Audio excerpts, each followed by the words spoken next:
Hi everyone and welcome back to my channel. I'm Helen, you are watching Stitch Rip Repeat, and today I am showing you this pattern which I made for the hashtag Sewatop. So if you're interested, please stay tuned.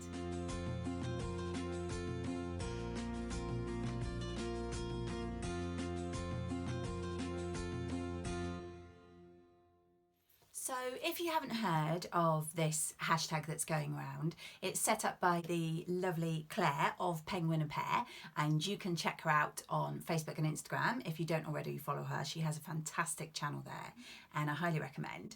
And she actually started this last year, and I was happy that I managed to take part last year as well as this year. So I'll pop a little link up there. So if you haven't seen what I did for the Sewatop last year, you can go and check that out. And I was more than happy to do it again this year. And I was quite happy and excited to see that there was a lot more sewing vloggers taking part. And this year, what Claire decided to do was she had us all sew a top, and then throughout the month of August, it was a different sewing vlogger on each day doing a little video all about their top. So I think it's a really wonderful way for you to get to know not only new patterns possibly, but also new vloggers out there, as who doesn't like to follow a sewing vlogger? I follow every single one of them, and I think I did before this anyway. So please do make sure you check out all of the vloggers. I will pop a list in the comments down below. Actually, I'll probably put down Claire's going to do a playlist, so that will have everybody's videos. So that'll be the best thing. So I'll pop that down there.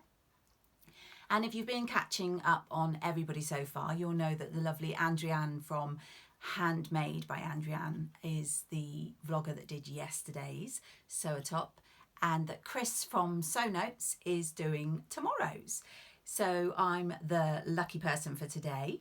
And my top, as I showed you there, is from the Jenni Sews, and she's not someone that you would necessarily know of, because I think she's primarily a quilt designer, and obviously dressmaking and quilt making don't necessarily cross over, but she has done this wonderful top and dress called the Riley collection.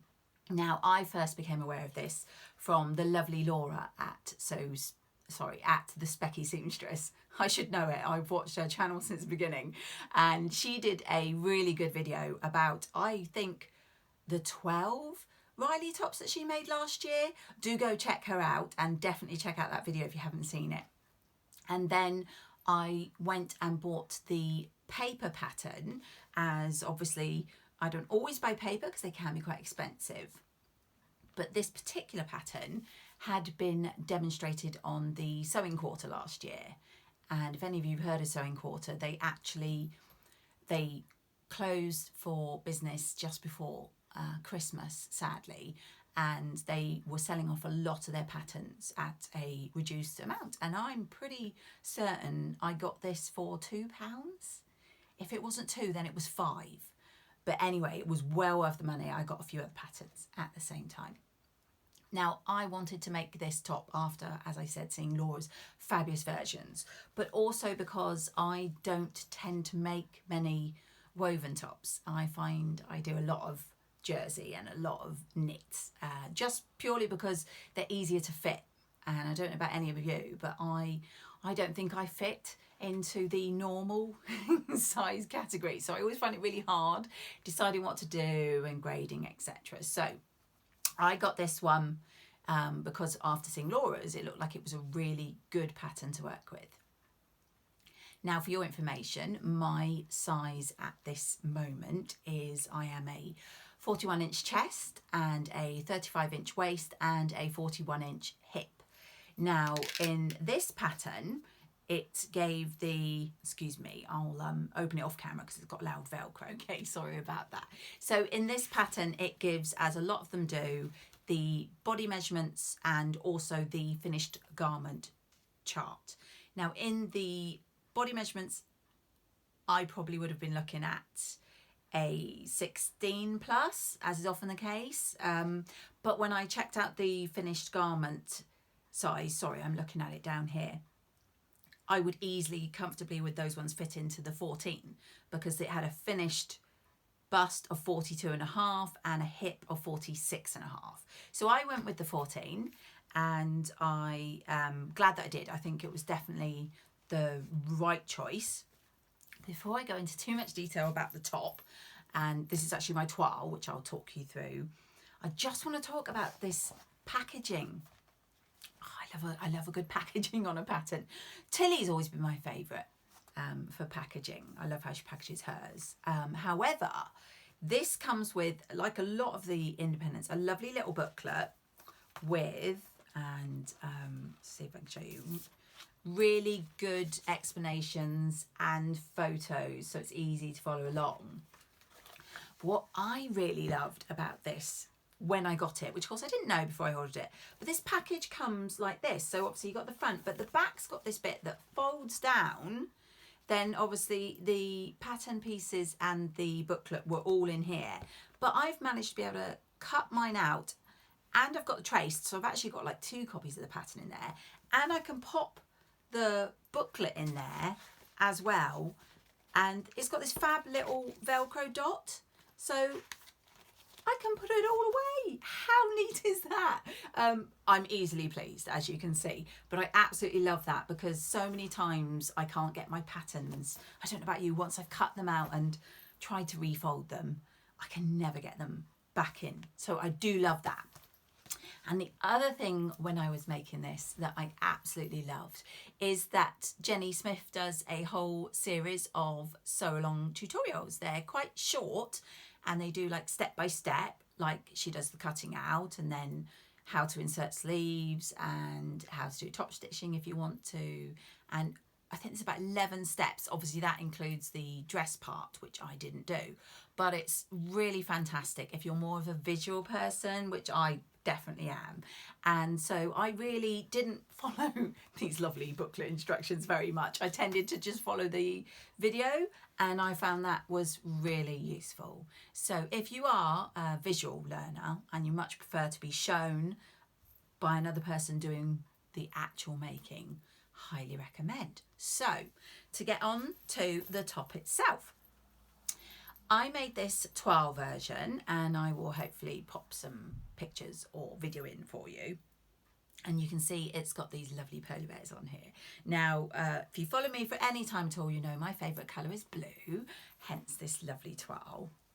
But I have to have a little disclaimer about why I use this for the toile. It was because my actual fabric that I wanted to use is a blue colour, and I didn't want the faff of having to change the thread.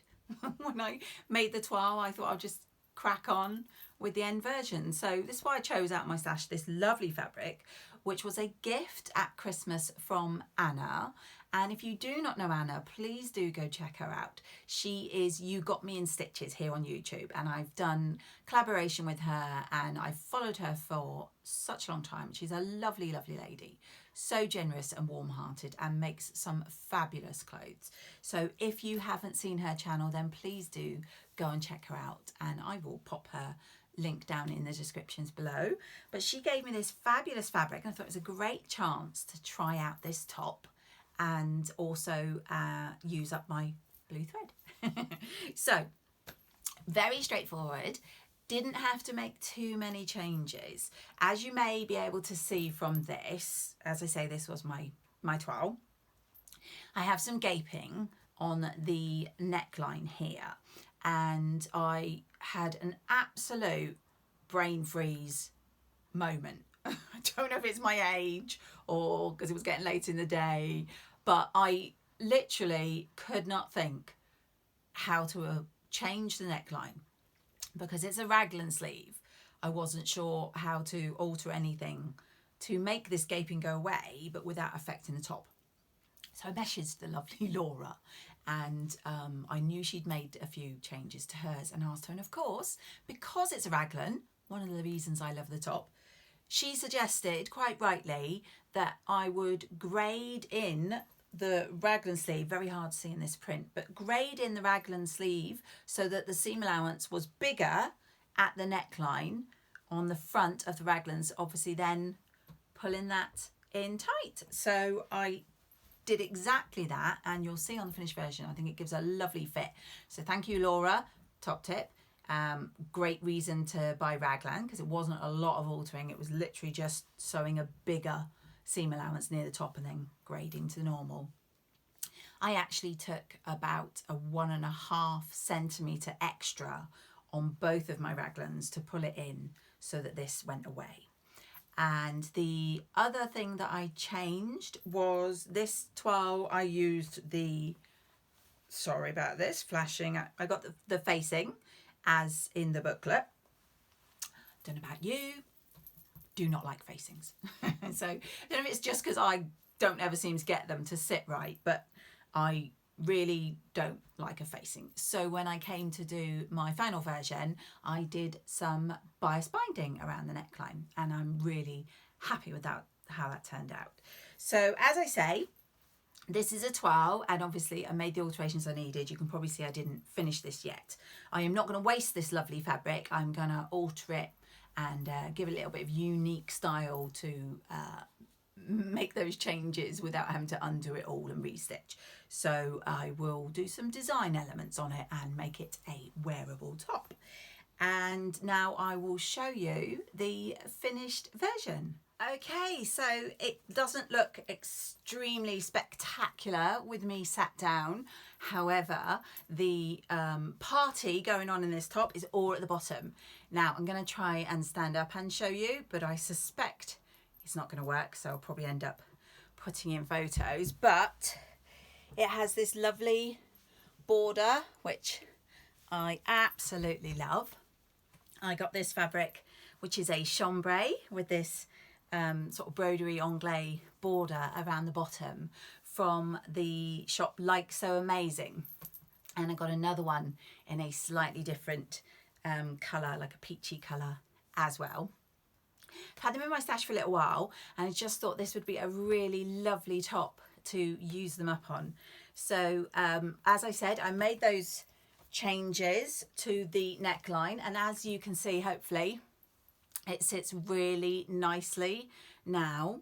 And I will insert a little photo of the back of the bias binding because I was really excited to see that they give you a little label when you buy the paper pattern, and so I sewed that in, and I think it gives it a really nice touch. It kind of looks like a ready to wear garment from the shops. I do think though I missed a little adjustment that I should have made, which I should have had my eye out for because I know Laura said she had to do it, but the darts are slightly too high, so when I make another one I'll have to lower those a little bit. But otherwise I love this. I love the fit. I do quite like the length of sleeve. I think on other tops I might play around with shorter and longer and see how that looks.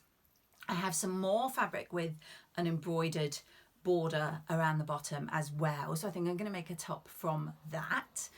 And what can I say? I love this top. It, once I'd made the toile and once I'd made the adjustments, and as I say I probably will move that dart down a little bit as well, but once I've done that it takes hardly any time to sew this up. It was really straightforward and such a great way to use up some of my wovens because I'm generally a knit sewer. I tend to go for them because stretch is more forgiving and I don't have to do so much fitting, but as you can see I love this one and it didn't take much to make the fit perfect for me.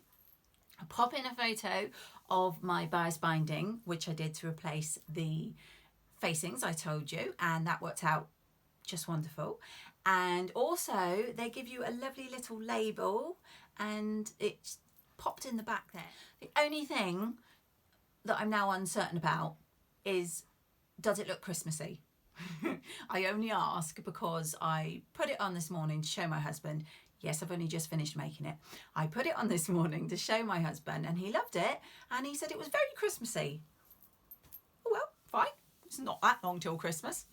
So I'm really chuffed with my Riley top, and I think not only will I make more tops, but I'm going to attempt to do the dress version, which is quite straightforward and has pockets, so is perfect. So let me know if you decide to make it or if you've made it before and what you think of it. I hope you've enjoyed my little video. I've thoroughly enjoyed taking part in this year's Sewatop, and don't forget to check out that playlist and to check out tomorrow, which will be Chris of Sew Notes, as I said. And I hope you all have a lovely day, whatever you're doing, and I will see you in my next video.